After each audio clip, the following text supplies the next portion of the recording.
In die middel van die winter het 'n geheimsaamheid gespeel. Naby die bergpieke het 'n snofleopertjie bekyk. Die dier was so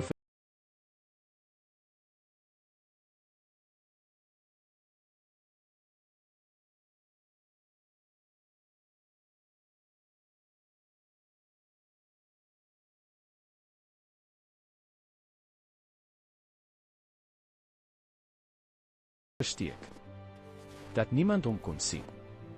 Maar 'n mens het hom gesien en het besluit om hom te red.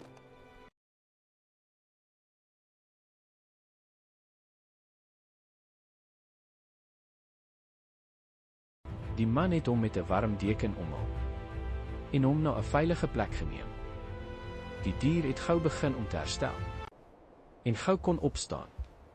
Maar minute later het die man besef dat sy besluit om hom te red in die eerste plek 'n fout was, want die dier het nou meer skade toegevoeg en sy lewensgevaarlik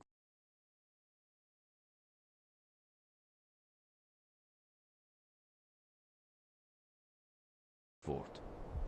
Die man het nou nie net om te red gehad, maar nou ook sy eie lewe in die waag. Waar sal dit nou eindig? Die mense besluit om die snofleopertjie te red het nou 'n lewensgevaarlike gevolg, want hy weet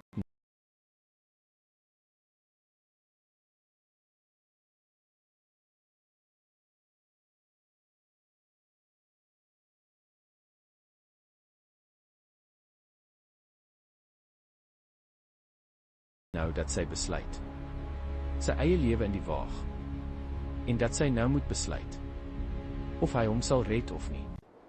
Die man se besluit het nou 'n lewensgevaarlike gevolg, want hy weet nou dat sy besluit sy eie lewe in die waag en dat sy nou moet besluit of hy hom sal red of nie.